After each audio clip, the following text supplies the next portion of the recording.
What up, guys? CP the Tool Addict. Woo! We got a little video for you today. We're going to talk about the most expensive ratchet you've ever seen in your life. This is going to be pretty cool. Want to share it with you. Let's get into the video and start talking about these selection of ratchets.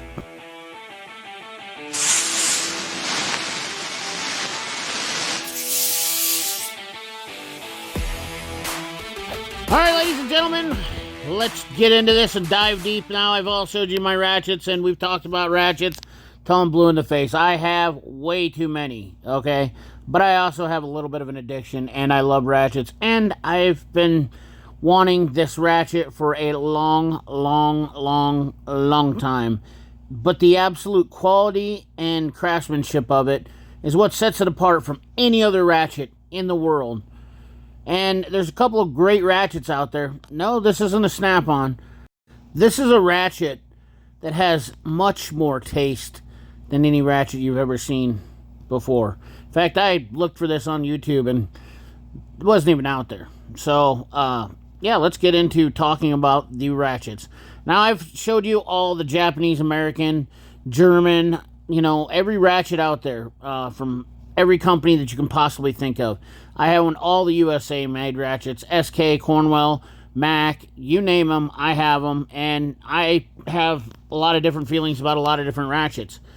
But there's a point to anybody's collection or tools where they kind of take it to the next level. Old school tools are very cool.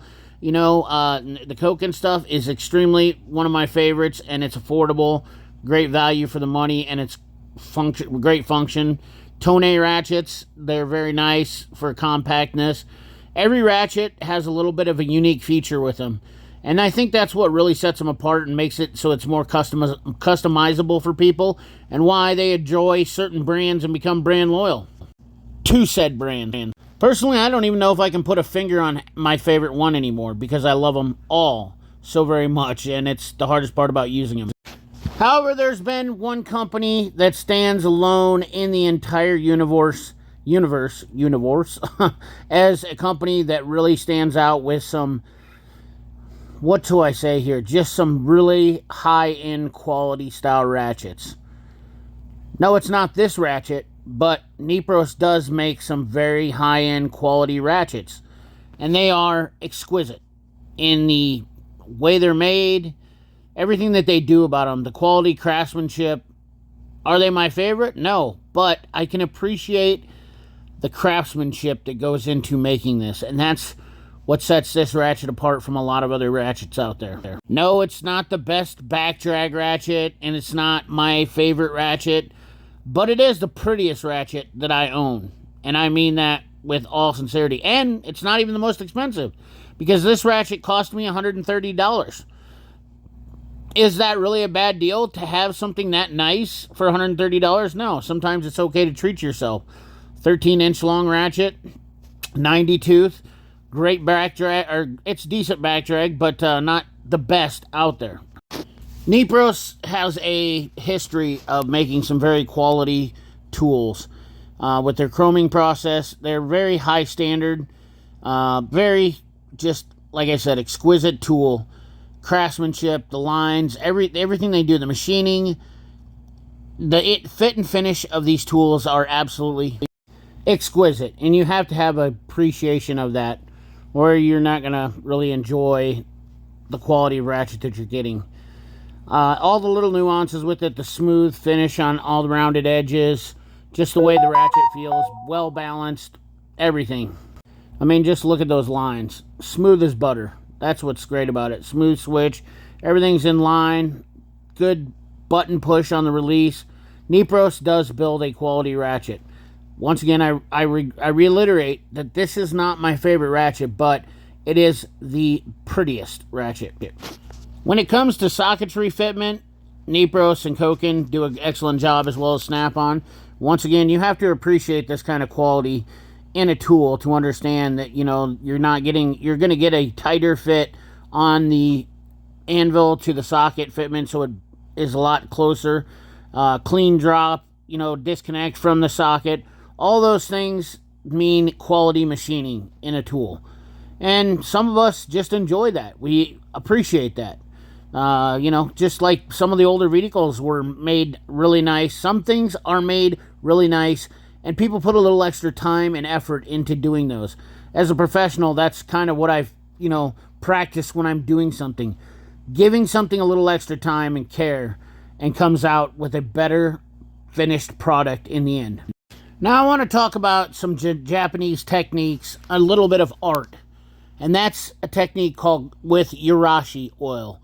Natural lacquer that comes from the sap of an urashi tree, which is only found in Asian countries. They have been using this technique for over 8,000 years.